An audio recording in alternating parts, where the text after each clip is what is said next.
Are you ready to smash the stash with me?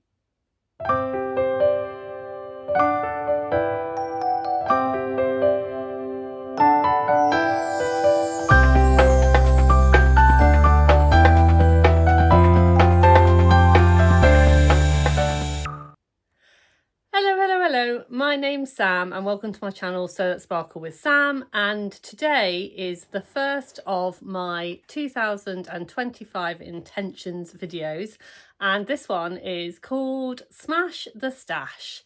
So if you have not watched my intentions for 25, my 50th year plans, then I'll pop a link below to my video. And if you have watched all of my videos and you are a regular here, hello, welcome, lovely to see you. If you are new, hello. I'm going to talk about everything sewing, but essentially in these videos all about sewing my stash. So basically sewing my fabric stock. And just trying to kind of get control of it, really. If that sounds like something you'd like to watch, then don't forget to give me a like and subscribe, and if you press that little bell you'll get notified when my next video comes up. So, smashing the stash. Now I'm sure a lot of you are thinking, what are you doing, Sam? What does that mean? So I have quite a substantial kind of fabric stash, if you like, and last year I really got my teeth into Stash Hub, run by the lovely Yvette and Doug at the Stash Hub team, because I was lucky enough to win a subscription, a year's subscription. Now I have paid for and renewed my subscription, and part of me wanting to kind of really properly get my teeth in and use that properly, I wanted to start smashing my stash. So I wanted to start, you know, shopping my stash, sewing my stash, using it up in a kind of effective way. Now, I know there's been lots of kind of stash kind of smashing challenges. None of them really seem to work for me. I don't really know why. I don't know. I'm a funny thing. So I just thought, right, well then just make your own challenge for yourself. Now, if you want to join in with me, that's fine. But this is not an official challenge or anything like that. This is just for me to smash my own personal stash and to kind of show you how I'm doing it and what my intentions are. So what my plan is to bring you videos as regularly as I can, vlogs as regularly as I can. I'm going to give you my plans. Obviously for today it's just plans, it's not what I've made, but eventually it will obviously be what I've made with my stash and then my plans for the next ones. So I'm going to try and smash 3 lots of fabric each time. So 3 fabrics from my stash and then 1 which I'm calling my stash squatter. Now, when I talk about a stash squatter, what I'm talking about is a piece of fabric that I've had in my stash for a really long time and that I perhaps think about getting out and using, think about moving. I might get it out and stroke it a lot, but for some reason I just haven't managed to find the thing, you know, that I want to use it for. So I'm going to have a stash squatter item each video, and that's going to be over to you, right? Really, it's going to be, I can't figure out what to do with this, what do you think I should do with it? And then if you come up with the goods, then obviously what I will make something with that and then let you know in the next video. So yeah, so that's what I'm going to do. So let's get on with smashing the stash. So my first fabric that I'm going to smash this month, I'm going to say month, it might be a little bit longer, but I'm going to go for month, is this beautiful fabric that I got from the Knit and Stitch show, which was last March. So this has been in my stash for some time, and I had full intentions to make this as soon as I got home, and life just got in the way and I just never got round to making it, and then it just wasn't the right time, and Yeah, and then I started getting in my own head about what I was going to make with it. I think I went through 18 different things that I could make with it.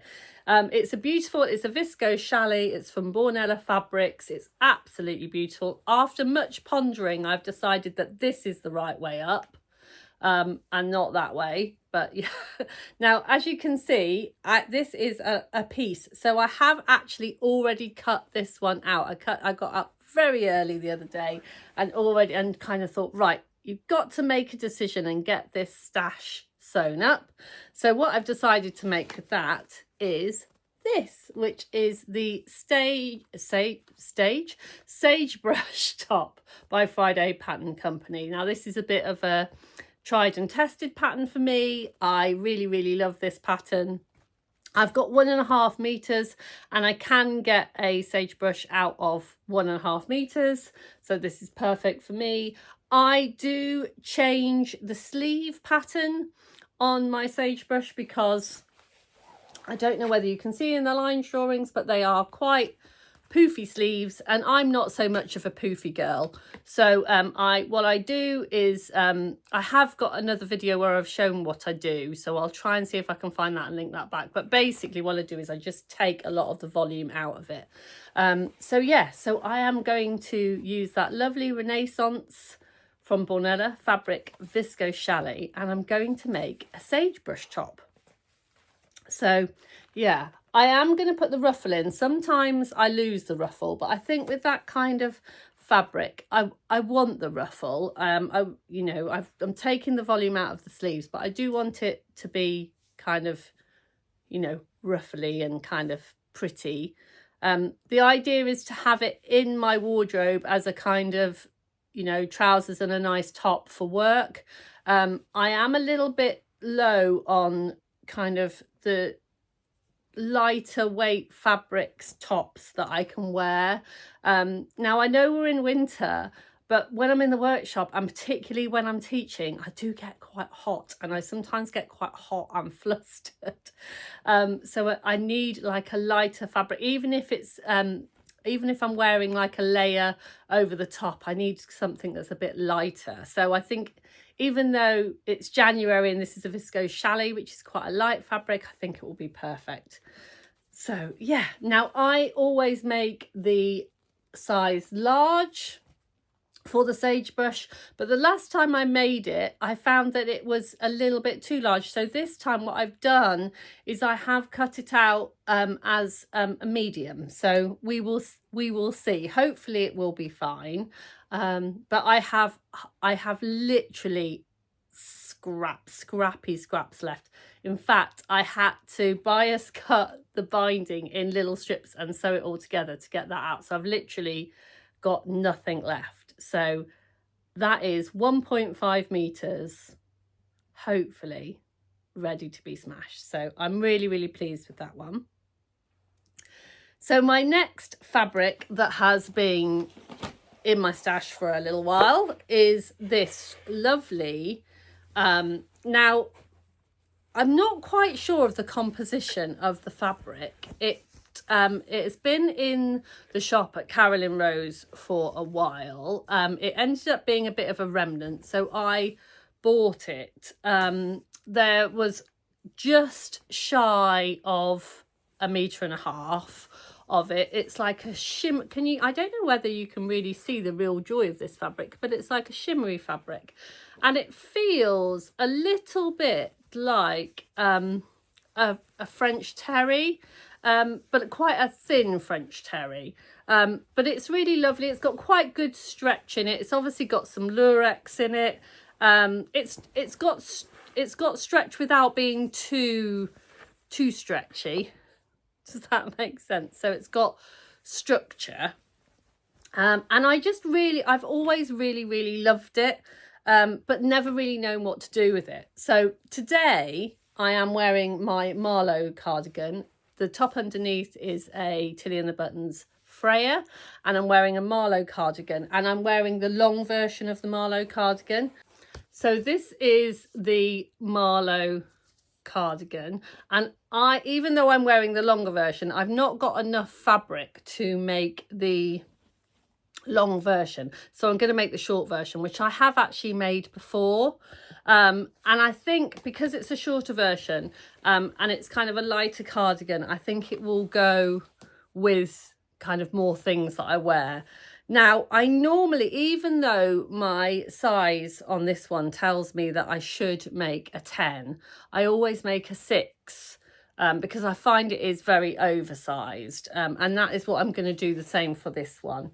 I didn't put any buttons on this one because I very rarely do it up, but I thought for the shorter one, I would do it up. So I have got some beautiful buttons that the lovely Bex from What Bex Sews, Jazz and Wow, she sent me these. Unfortunately, one of the things that I'd ordered wasn't available, so she sent me these 3 beautiful sparkly buttons as a kind of apologies, and I just thought they're so beautiful, and I thought they will go perfectly with this shimmery fabric. So I'm going to do the Marlo cardigan with the shimmery shiny buttons, and I'm going to do that in a size 6 in the small version. So yeah, I'm quite looking forward to that. So that's another 1.5 meters fabric that will be smashed. So the next piece of fabric that is in my stash is, now bear with me, this is quite a lengthy piece of fabric. So this is a 3 meters. Now the reason it is crunching is that I've got all my pattern pieces underneath it because I've got it all ready to go.